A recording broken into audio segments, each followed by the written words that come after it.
Hey everyone, David Aragona and Mike Beer here taking a look at the DRF Thursday race of the day, the Grade 3 Victory Ride going the 6.5 furlong distance for the 3-year-old fillies as in New York, racing shifts up to Saratoga this week. Mike, I don't know if we're supposed to say the Saratoga meet is starting this week because I think that officially starts next Thursday, but this set of races traditionally run at Belmont Park this year will be run at Saratoga, and that includes this Victory Ride, which drew some talented fillies, Mike, though not a lot of quantity here, as only 5 signed on to contest this race. But the 3 that I pegged as those likely to vie for favoritism, Beauty Reigns, Echo Sound, and Indy Bay, they've all got talent. Yeah, I agree. I mean, I guess at least we have an interesting matchup between those three because I really don't think there's that much separating them, David. You always wish you get a bigger field for a race like this, but the 1, 3, and 4, you can make a legit case for all of them. With this being the race of the day, do note you can get free past performances for this race. Just create that free account at DRF.com. Head on over to the race of the day page, and you can access free classic, formulator, or timeform US past performances for every single race of the day. And when you get those timeform US past performances, you can see the timeform US pace projector. So let's check out the pace projector for this Victory Ride, Mike. And with such a small field, there's not a ton of speed signed on in this race. And it feels like the number 4, Indy Bay, who got a very good trip stalking a moderate pace last time in the Jersey Girl, might get another good trip as drawn outside of the other horses that want to be forward in this race. Yeah, I can certainly see this horse making the lead if they decided, it's a short field. We're good enough anyway. We might as well just go and see what happens. I did think maybe you'll get speed out of the 2 again.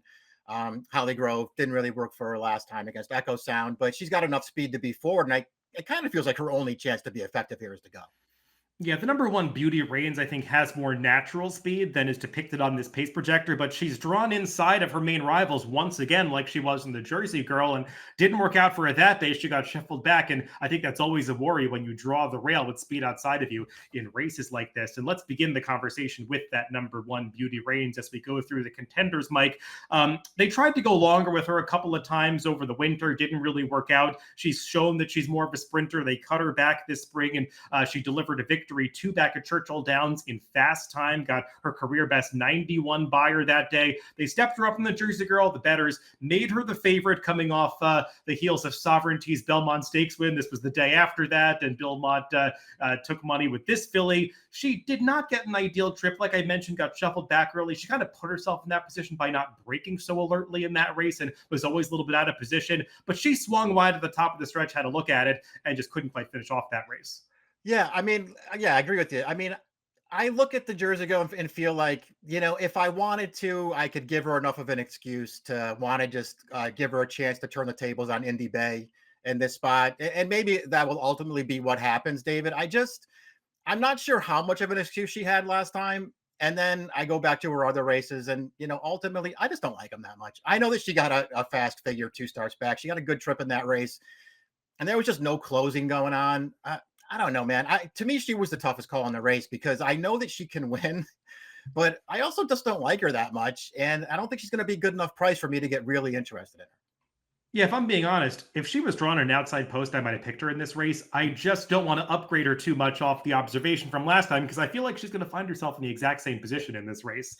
The number 2 is Holly Grove, and she's coming off the career best performance when she was 3rd in the Grade 3 Preakness last time at Pimlico. And she got to the front end that day, showed much improved early speed from what she had displayed in her starts prior to that, and led the field into the stretch. Ultimately was no match for the winner of that race, Echo Sound, but still put in a good effort to hold on for 3rd. Mike, I wonder if she can move forward again here after producing that career best last time, because I think she's going to need to if she's going to beat some of these horses. Yeah, that's how we looked at her too. I mean, overall, her form is fine. She's got that 1-7 furlong race at Churchill that didn't work out, but otherwise, she's really run pretty well in every one of her other starts, David. That includes the last one. Although, when I watched that race, she had no real excuse in there. Echo Sound was just better than she was, and she's got to face Echo Sound and 2 other pretty nice fillies in this spot. And speaking of that, Miss Preakness, let's take a look at the replay of the stretch run of that race as we move on to the number 3 Echo Sound. And first highlighted here will be that leader, Holly Grove, who takes them into the stretch, but 2 are outside with the white cap and white sleeves. That is Echo Sound ranging up on the outside. Mike, I'm sure you watched the entire replay of this race. Echo Sound actually broke sharply and was briefly on the lead down the backstretch and was reined in to rate off the pace, but she always traveled like a winner. And you could see she takes this race over with authority through the stretch to win going away. Mike, when you compare her body of work to that of the 2 other favorites, Beauty Reigns and Indy Bay, she doesn't have that standout speed figure. Her top buyer of 85 is a little bit lower than those 2. But you watch her replays and it just feels like she's a filly that has real talent. And I'm not going to be surprised when there's a step forward second off the layoff here. Agree. I don't the lack of a fast race so far, at least as far as figures go, it does really nothing to dissuade me from her. I like every one of her races, David. I'm glad that you mentioned when you watched the full replay last time how forward she was. She's a really good gate horse. And she just has a real potent combination of tactical speed and a big finish. I mean, she finishes really well in every one of her starts, and she usually does it off of after getting really good position early in her races. She's a real nice horse. And it should be mentioned, her trainer, Rusty Arnold, the trainer of this race's namesake, Victory Ride, probably one of the best horses that he ever had in his barn. And I'm sure he would love to win this race for her. The number 4, Indy Bay, she was the winner of the Jersey Girl. And we'll take a look at the replay of that race last time out as she was able to wear down the runner-up, Long Neck Paula, and hold off Beauty Reigns, that gray horse highlighted there, who's closing down the outside. We already talked about the trip for Beauty Reigns. Like, there's not a whole lot to say about the trip that Indy Bay got. She has natural speed. She put herself right into position, stalking the pace, is able to wear down the leader in the late stages. And you just have to like the grit that she shows to get her head in front coming onto the wire. She's now won 3 in a row since moving into the Saffie Joseph barn, and she's got 2 90-plus buyers in her last couple of starts. Yeah, probably another good trip coming for her too here. She's drawn outside of her 2 main rivals. I mean, I like particularly her last 2 races, David. I can't say I was thrilled with the maiden win there where she just beat a bunch of first-time starters. But her last 2 races, they're both really good. I mean, I'm not going to sit here and pretend I think she's some kind of superstar. And if she's, the favorite in here, I don't think she has a big enough edge on the 1 and the 3 that I would want to bet her. But in a lot of ways, she's the horse to beat. The number 5, Whatintheliteral, rounds out this field. She does own a stakes victory at Saratoga going all the way back to last summer when she won the Astoria on Belmont Stakes Week, but it's been nothing but a steady diet of further stakes races since then, and she has not had much success at all. She's now turning back to a sprint distance, which did work for her early in the career, but Mike, just feels like a horse that has not really gone on since that 2-year-old season. Yeah, she's tough to make a case for it here. I mean, I'm not sure why they keep pressing on and running her in all these graded stakes races because it feels like she could really use a little bit of a step back in class.